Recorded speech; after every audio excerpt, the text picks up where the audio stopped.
कहानी सम्राट मुंशी प्रेमचंद जी की कहानियों की श्रृंखला में लीजिए आज आपके समक्ष प्रस्तुत होने जा रही है प्रेमचंद जी की सुविख्यात कहानी जिहाद।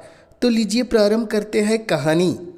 बहुत पुरानी बात है, हिंदुओं का एक काफिला अपने धर्म की रक्षा के लिए पश्चिमोत्तर के पर्वत प्रदेश से भागा चला आ रहा था। मुद्दतों से इस प्रांत में हिंदू और मुसलमान साथ साथ रहते चले आए थे। धार्मिक द्वेष का नाम न था। पठानों के जिरगे हमेशा लड़ते रहते थे। उनकी तलवारों पर कभी जंग न लगने पाता था। बात बात पर उनके दल संगठित हो जाते थे। शासन की कोई व्यवस्था न थी। हर एक जिरगे और कबीले की व्यवस्था अलग थी। आपस के झगड़ों को निपटाने का भी तलवार के सिवा और कोई साधन न था। जान का बदला जान, खून का बदला खून, इस नियम में कोई अपवाद न था। यही उनका धर्म था, यही ईमान। मगर उस भीषण रक्तपात में भी हिंदू परिवार शांति से जीवन व्यतीत करते थे। पर एक महीने से देश की हालत बदल गई है। एक मुल्ला ने न जाने कहाँ से आकर अनपढ़ धर्म शून्य पठानों में धर्म का भाव जागृत कर दिया। उसकी वाणी में कोई ऐसी मोहिनी है कि बूढ़े जवान, स्त्री पुरुष खींचे चले आते हैं। वह शेरों की तरह गरज कर कहता है, खुदा ने तुम्हें इसलिए पैदा किया है कि दुनिया को इस्लाम की रोशनी से रोशन कर दो, दुनिया से कुफ्र का निशान मिटा दो। एक काफिर के दिल को इस्लाम के उजाले से रोशनी कर देने का सबाब सारी उम्र के रोजे, नमाज और जक़ात से कहीं ज़्यादा है। जन्नत की हूरें तुम्हारी बलाएं लेगी और फरिश्ते तुम्हारे कदमों की खाक माथे पर मलेंगे। खुदा तुम्हारी पेशानी पर बोसे देगा और सारी जनता यह आवाज़ सुनकर मजहब के नारों से मतवाली हो जाती है। उसी धार्मिक उत्तेजना ने कुफ्र और इस्लाम का भेद उत्पन्न कर दिया है। प्रत्येक पठान जन्नत का सुख भोगने के लिए अधीर हो उठा है। उन्हीं हिंदुओं पर जो सदियों से शांति के साथ रहते थे हमले होने लगे। कहीं उनके मंदिर ढाए जाते हैं, कहीं उनके देवताओं को गालियाँ दी जाती है, कहीं उन्हें जबरदस्ती इस्लाम की शिक्षा दी जाती है। हिंदू संख्या में कम है, असंगठित है, बिखरे हुए है। इस नई परिस्थिति के लिए बिल्कुल तैयार नहीं। उनके हाथ पांव फूले हुए हैं। कितने ही तो अपनी जमा जथा छोड़कर भाग खड़े हुए हैं। कुछ इस आंधी के शांत हो जाने का अवसर देख रहे हैं। यह काफिला भी उन्हीं भागने वालों में था। दोपहर का समय था। आसमान से आग बरस रही थी। पहाड़ों से ज्वाला सी निकल रही थी। वृक्ष का कहीं नाम न था। ये लोग राजपथ से हटे हुए पेचीदा अवघट रास्तों से चले आ रहे थे। पग पग पर पकड़ लिए जाने का खटका लगा हुआ था। यहाँ तक कि भूख प्यास और ताप से विकल होकर अंत को लोग एक उभरी हुई शिक्षा की छाह में विश्राम करने लगे। सहसा कुछ दूर पर एक कुआं नजर आया। वहीं डेरे डाल दिए गए। भय लगा हुआ था कि जिहादियों का कोई दल पीछे से न आ रहा हो। दो युवकों ने बंदूक भर के कंधे पर रखी और चारों तरफ गश्त करने लगे। बूढ़े कंबल बिछाकर कमर सीधी करने लगे। स्त्रियां बालकों को गोद से उतारकर माथे का पसीना पोंछने और बिखरे हुए केसों को संभालने लगी। सभी के चेहरे मुरझाए हुए थे। सभी चिंता और भय से त्रस्त हो रहे थे। यहाँ तक कि बच्चे जोर से नहीं रोते थे। दोनों युवकों में एक लंबा गठीला रूपवान है। उसकी आंखों से अभिमान की रेखा ऐसी निकल रही है मानो वह अपने सामने किसी की हकीकत नहीं समझता। मानो उसकी एक एक गत पर आकाश के देवता जय घोष कर रहे हैं। दूसरा कद का दुबला पतला रूपहीन सा आदमी है जिसके चेहरे से दीनता झलक रही है। मानो उसके लिए संसार में कोई आशा नहीं। मानो वह दीपक की भांति रो रो कर जीवन व्यतीत करने को ही बना हो।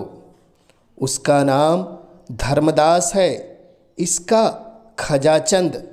धर्मदास ने बंदूक को जमीन पर टिकाकर एक चट्टान पर बैठते हुए कहा, तुमने अपने लिए क्या सोचा? कोई लाख सवा लाख की संपत्ति रही होगी तुम्हारी।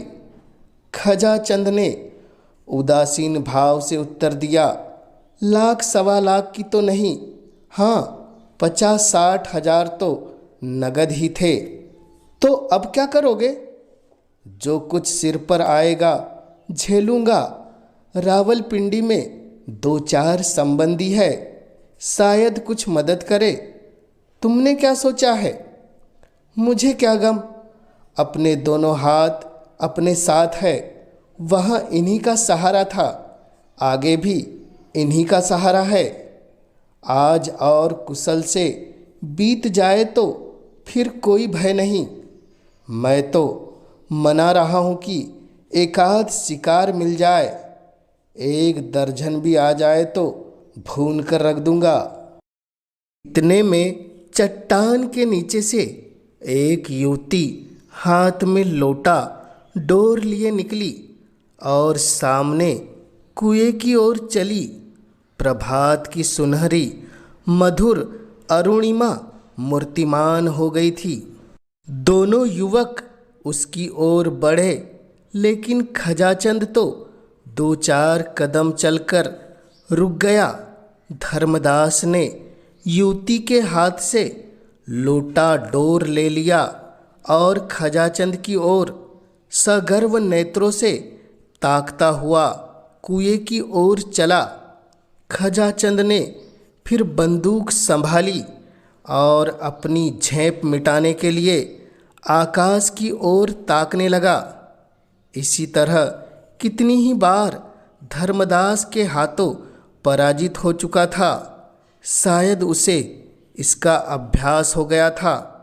अब इसमें लेस मात्र भी संदेह न था कि श्यामा का प्रेम पात्र धर्मदास है। खजाचंद की सारी संपत्ति धर्मदास के रूप वैभव के आगे तुच्छ थी। परोक्ष ही नहीं, प्रत्यक्ष रूप से भी श्यामा कई बार खजाचंद को हताश कर चुकी थी, पर वह अभागा निराश होकर भी न जाने क्यों उस पर प्राण देता था। तीनों एक ही बस्ती के रहने वाले थे। श्यामा के माता पिता पहले ही मर चुके थे। उसकी बुआ ने उसका पालन पोषण किया था। अब भी वह बुआ ही के साथ रहती थी। उसकी अभिलाषा थी कि खजाचंद उसका दामाद हो, श्यामा सुख से रहे और उसे भी जीवन के अंतिम दिनों के लिए कुछ सहारा हो जाए। लेकिन श्यामा धर्मदास पर रिझी हुई थी। उसे क्या खबर थी कि जिस व्यक्ति को वह पैरों से ठुकरा रही है वही उसका एकमात्र अवलंब है। खजाचंद ही वृद्धा का मुनीम, खजांची, कारिंदा सब कुछ था, और यह जानते हुए भी कि श्यामा उसे जीवन में नहीं मिल सकती, उनके धन का यह उपयोग न होता तो वह शायद अब तक उसे लुटाकर फकीर हो जाता। धर्मदास पानी लेकर लौट ही रहा था कि उसे पश्चिम की ओर से कई आदमी घोड़े पर सवार आते दिखाई दिए। जरा और समीप आने पर मालूम हुआ कि कुल 5 आदमी है। उनकी बंदूक की नलियां धूप में साफ चमक रही थी। धर्मदास पानी के लिए दौड़ा कि कहीं रास्ते में ही सवार उसे पकड़ न ले, लेकिन कंधे पर बंदूक और एक हाथ में लोटा डोर लिए वह बहुत तेज न दौड़ सकता था। फासला 200 गज से कम न था। रास्ते में पत्थरों के ढेर टूटे फूटे पड़े हुए थे। भय होता था कि कहीं ठोकर न लग जाए, कहीं पैर न फिसल जाए। इधर सवार प्रतिक्षण समीप होते जाते थे। अरबी घोड़े से उसका मुकाबले ही क्या, उस पर मंजिलों का धावा हुआ। मुश्किल से 50 कदम गया होगा कि सवार उसके सिर पर आ पहुँचे और तुरंत उसे घेर लिया। धर्मदास बड़ा साहसी था, पर मृत्यु को सामने खड़ी देख उसकी आंखों में अंधेरा छा गया। उसके हाथ से बंदूक छूटकर गिर पड़ी। 5 उसी के गांव के महसदी पठान थे। एक पठान ने कहा, उड़ा दो सिर मरदूद का, दगाबाज काफिर। दूसरा बोला, नहीं नहीं, ठहरो, अगर यह इस वक्त भी इस्लाम कबूल कर ले तो हम इसे मुआफ़ कर सकते हैं। क्यों धर्मदास, तुम्हें इस दगा की क्या सजा दी जाए? हमने तुम्हें रात भर का वक्त फैसला करने के लिए दिया था, मगर तुम इसी वक्त जहन्नुम पहुंचा दिए जा सकते हो। लेकिन हम तुम्हें फिर मौका देते हैं, यह आखिर मौका है। अगर तुमने अब भी इस्लाम न कबूल किया तो तुम्हें दिन की रोशनी देखनी नसीब न होगी। धर्मदास ने हिचकिचाते हुए कहा, जिस बात को अक्ल नहीं मानती उसे कैसे? पहले सवार ने आवेश में आकर कहा, मजहब का अक्ल से कोई वास्ता नहीं। तीसरा बोला, कुफ्र है, कुफ्र है। पहले ने कहा, उड़ा दो सिर मरहूद का, धुआं इस पार। दूसरा बोला, ठहरो ठहरो, मार डालना मुश्किल नहीं, जिला लेना मुश्किल है। तुम्हारे और साथी कहाँ है धर्मदास? धर्मदास बोला, सब मेरे साथ ही में है। दूसरा बोला, कलामे शरीफ की कसम, अगर तुम सब खुदा और उनके रसूल पर ईमान लाओ तो कोई तुम्हें तेज निगाहों से देख भी न सकेगा। धर्मदास बोला, आप लोग सोचने के लिए और कुछ मौका न देंगे? इस पर चारों सवार चिल्ला उठे, नहीं नहीं, हम तुम्हें न जाने देंगे, यह आखिरी मौका है। इतना कहते ही पहले सवार ने बंदूक, छतियाली और नली धर्मदास की छाती की ओर करके बोला, बस बोलो, क्या मंजूर है? धर्मदास सिर से पैर तक काँप कर बोला, अगर मैं इस्लाम कबूल कर लूँ तो मेरे साथियों को तो कोई तकलीफ न दी जाएगी। दूसरा बोला, हाँ, अगर तुम जमानत करो कि वे भी इस्लाम कबूल कर लेंगे। पहला बोला, हम इस शर्त को नहीं मानते, तुम्हारे साथियों से हम खुद निपट लेंगे, तुम अपनी कहो, क्या चाहते हो, हाँ या नहीं? धर्मदास ने जहर का घूंट पीकर कहा, मैं खुदा पर ईमान लाता हूँ। पांचों ने एक स्वर में कहा, अलहमद लिल्लाह, और बारी बारी से धर्मदास को गले लगा लिया। श्यामा हृदय को दोनों हाथों से थामे यह दृश्य देख रही थी। वह मन में पछता रही थी कि मैंने क्यों इन्हें पानी लाने भेजा। अगर मालूम होता कि विधि यूं धोखा देगा तो मैं प्यासी मर जाती, पर इन्हें न जाने देती। श्यामा से कुछ दूर खजाचंद भी खड़ा था। श्यामा ने उसकी ओर क्षुब्ध नेत्रों से देखकर कहा, अब इनकी जान बचती नहीं मालूम होती। खजाचंद, बंदूक भी हाथ से छूट पड़ी है। श्यामा बोली, न जाने क्या बातें हो रही है। अरे गजब दुष्ट ने इनकी ओर बंदूक तानी है। खजाचंद बोला, जरा और समीप आ जाए तो मैं बंदूक चलाऊं, इतनी दूर की मार इसमें नहीं है। श्यामा बोली, अरे देखो, वे सब धर्मदास को गले लगा रहे हैं, यह माजरा क्या है? खजाचंद बोला, कुछ समझ में नहीं आता। श्यामा बोली, कहीं इसने कलमा तो नहीं पढ़ लिया? खजाचंद बोला, नहीं, ऐसा क्या होगा, धर्मदास से मुझे ऐसी आशा नहीं है। श्यामा बोली, मैं समझ गई, ठीक यही बात है, बंदूक चलाओ। खजाचंद बोला, धर्मदास बीच में है, कहीं उन्हें न लग जाए। श्यामा बोली, कोई हर्ज नहीं, मैं चाहती हूँ पहला निशाना धर्मदास पर ही पड़े। कायर, निर्लज्ज, प्राणों के लिए धर्म त्याग किया, ऐसे बेहयाई की जिंदगी से मर जाना कहीं अच्छा है। क्या सोचते हो, क्या तुम्हारे हाथ पांव फूल गए? लाओ बंदूक मुझे दे दो, मैं इस कायर को अपने हाथों से मारूंगी। खजाचंद बोला, मुझे तो विश्वास नहीं होता कि धर्मदास। श्यामा बोली, तुम्हें कभी विश्वास न आएगा। लाओ बंदूक मुझे दो। खड़े ताकते हो क्या? जब वे सिर पर आ जाएंगे तब बंदूक चलाओगे? क्या तुम्हें भी यही मंजूर है कि मुसलमान होकर जान बचाओ? अच्छी बात है, जाओ। श्यामा अपनी रक्षा आप कर सकती है, मगर उसे अब मुंह न दिखाना। खजाचंद ने बंदूक चलाई, एक सवार की पगड़ी को उड़ाती हुई निकल गई। जिहादियों ने अल्लाहू अकबर की हाँक लगाई। दूसरी गोली चली और घोड़े की छाती पर बैठी घोड़ा वहीं गिर पड़ा। जिहादियों ने फिर अल्लाहू अकबर की सदा लगाई और आगे बढ़े।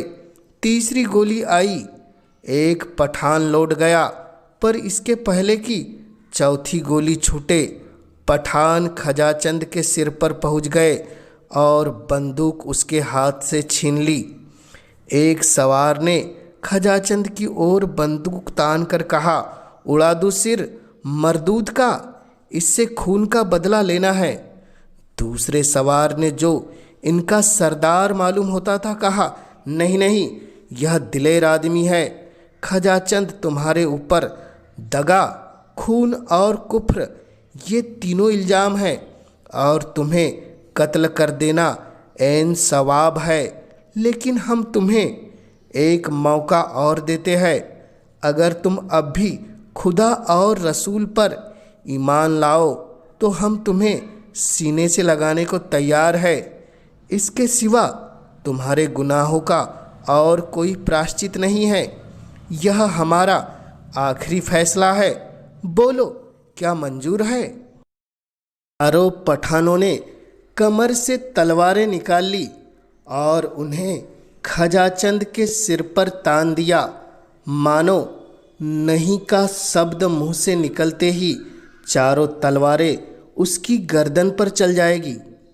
खजाचंद का मुखमंडल विलक्षण तेज से आलोकित हो उठा। उसकी दोनों आंखें स्वर्गीय ज्योति से चमकने लगी। दृढ़ता से बोला, तुम एक हिंदू से यह प्रश्न कर रहे हो? क्या तुम समझते हो कि जान के खौफ से वह अपना ईमान बेच डालेगा। हिंदू को अपने ईश्वर तक पहुंचने के लिए किसी नबी, वली या पैगंबर की ज़रूरत नहीं। चारों पठानों ने कहा, काफिर, काफिर। खजाचंद बोला, अगर तुम मुझे काफिर समझते हो तो समझो, मैं अपने को तुमसे ज़्यादा खुदा परस्त समझता हूँ। मैं उस धर्म को मानता हूँ जिसकी बुनियाद अक्ल पर है। आदमी में अक्ल ही खुदा का नूर और प्रकाश है, और हमारा ईमान हमारी अक्ल। चारों पठानों के मुंह से निकला, काफिर, काफिर, और चारों तलवारें एक हाथ खजाचंद की गर्दन पर गिर पड़ी। लाश जमीन पर फड़फड़ाने लगी। धर्मदास सिर झुकाए खड़ा रहा। वह दिल में बहुत खुश था कि अब खजाचंद की सारी संपत्ति उसके हाथ लगेगी और वह श्यामा के साथ सुख से रहेगा। पर विधाता को कुछ और भी मंजूर था। श्यामा अब तक मरमाहत सी खड़ी यह दृश्य देख रही थी। ज्यों ही खजाचंद की लाश जमीन पर गिरी, वह झपटकर लाश के पास आई और उसे गोद में लेकर आंचल से रक्त प्रवाह रोकने की चेष्टा करने लगी। उसके सारे कपड़े खून से तर हो गए। उसने बड़ी सुंदर बेल बूटों वाली साड़ियाँ पहनी होगी, पर इस रक्त रंजित साड़ी की शोभा अतुलनीय थी। बेल बूटों वाली साड़ियाँ रूप की शोभा बढ़ाती थी। यह रक्त रंजित साड़ी आत्मा की छवि दिखा रही थी। ऐसा जान पड़ा मानो खजाचंद की बुझती आंखें एक अलौकिक ज्योति से प्रकाशमान हो गई है। उन नेत्रों में कितना संतोष, कितनी तृप्ति, कितनी उत्कंठा भरी हुई थी। जीवन में जिसने प्रेम की भिक्षा भी न पाई, वह मरने पर उत्सर्ग जैसे स्वर्गीय रत्न का स्वामी बना हुआ था। धर्मदास ने श्यामा का हाथ पकड़कर कहा, श्यामा, होश में आओ। तुम्हारे सारे कपड़े खून से तर हो गए हैं। अब रोने से क्या हासिल होगा? ये लोग हमारे मित्र हैं, हमें कोई कष्ट नहीं देंगे। हम फिर अपने घर चलेंगे और जीवन के सुख भोगेंगे। श्यामा ने तिरस्कारपूर्ण नेत्रों से देखकर कहा, तुम्हें अपना घर बहुत प्यारा है तो जाओ, मेरी चिंता मत करो। मैं अब न जाऊंगी। हाँ, अगर अब भी मुझसे कुछ प्रेम है तो इन लोगों से, इन्हीं तलवारों से मेरा भी अंत कर दो।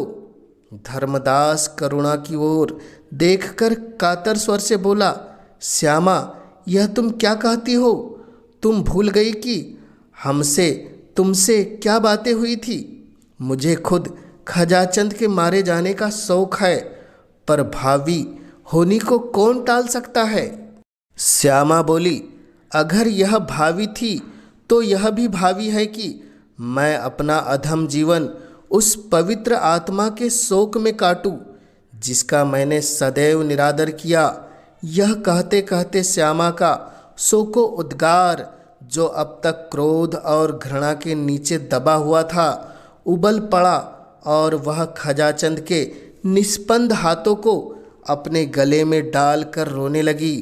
चारों पठान यह अलौकिक अनुराग और आत्मसमर्पण देखकर करुण हो गए। सरदार ने धर्मदास से कहा, तुम इस पाकीजा खातून से कहो हमारे साथ चले।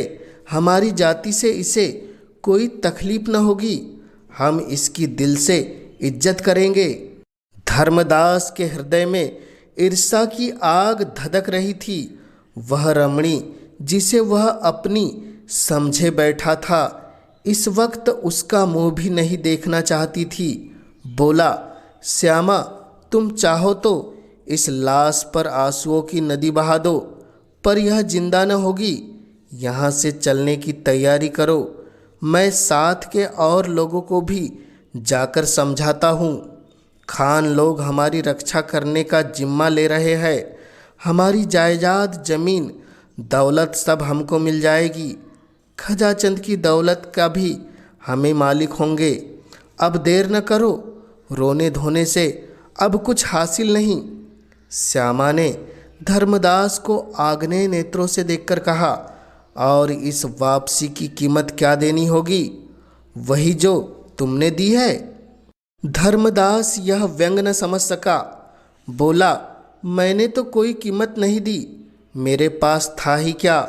श्यामा बोली, ऐसा न कहो, तुम्हारे पास वह खजाना था जो तुम्हें आज कई लाख वर्ष हुए ऋषियों ने प्रदान किया था, जिसकी रक्षा रघु और मनु, राम और कृष्ण, बुद्ध और शंकर, शिवाजी और हरगोविंद सिंह ने की थी। उस अमूल्य भंडार को आज तुमने तुच्छ प्राणों के लिए खो दिया। इन पाँवों पर लौटना तुम्हें मुबारक हो। तुम शौक से जाओ। जिन तलवारों ने वीर खजाचंद के जीवन का अंत किया, उन्होंने मेरे प्रेम का भी फैसला कर दिया। जीवन में इस वीर आत्मा को मैंने जो निरादर और अपमान किया, उसके साथ जो उदासीनता दिखाई, उसका अब मरने के बाद प्रायश्चित करूंगी। यह धर्म पर मरने वाला वीर था, धर्म को बेचने वाला कायर नहीं। अगर तुमने अब भी यह शर्म और हया है तो इसका क्रियाकर्म करो, मेरी मदद करो। और यदि तुम्हारे स्वामियों को यह भी पसंद न हो तो रहने दो, मैं सब कुछ कर लूँगी।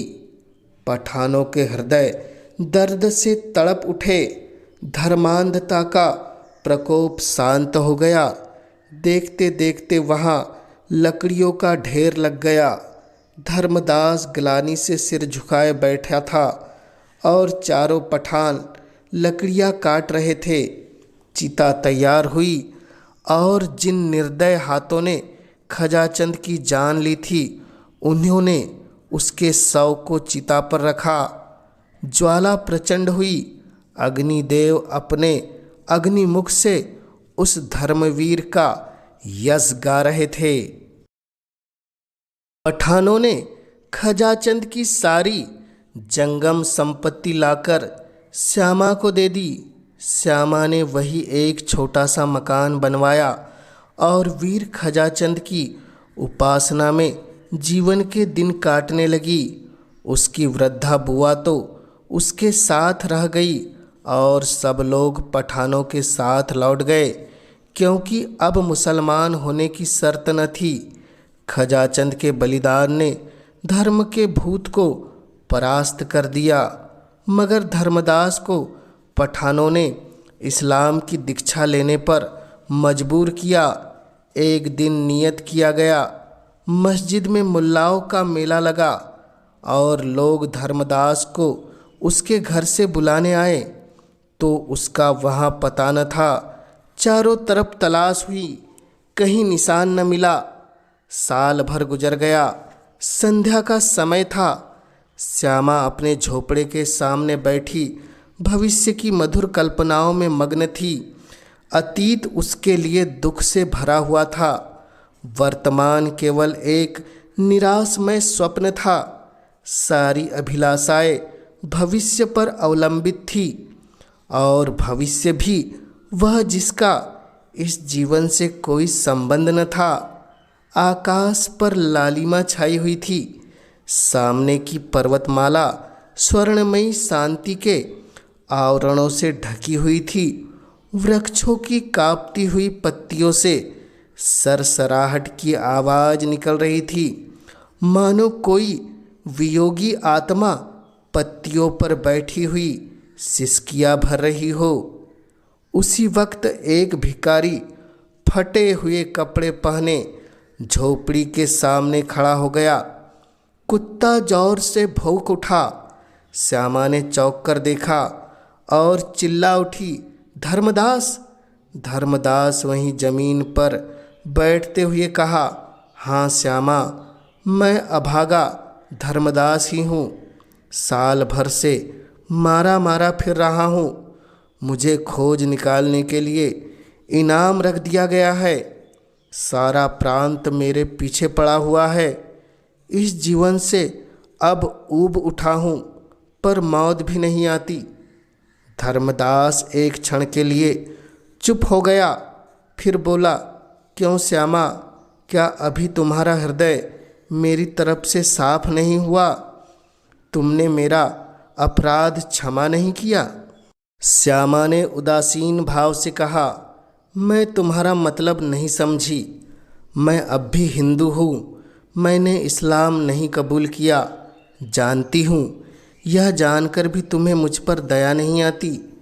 श्यामा ने कठोर नेत्रों से देखा और उत्तेजित होकर बोली, तुम्हें अपने मुंह से ऐसी बातें निकालते शर्म नहीं आती? मैं उस खजाचंद की ब्याहता हूँ जिसने हिंदू जाति का मुख उज्जवल किया है। तुम समझते हो कि वह मर गया? यह तुम्हारा भ्रम है। वह अमर है। मैं इस समय भी उसे स्वर्ग में बैठा देख रही हूँ। तुमने हिंदू जाति को कलंकित किया है। मेरे सामने से दूर हो जाओ। धर्मदास ने कुछ जवाब न दिया। चुपके से उठा, एक लंबी सांस ली और एक तरफ चल दिया। प्रातःकाल श्यामा पानी भरने जा रही थी, तब उसने रास्ते में एक लाश पड़ी हुई देखी। 2-4 गिद्ध उस पर मंडरा रहे थे।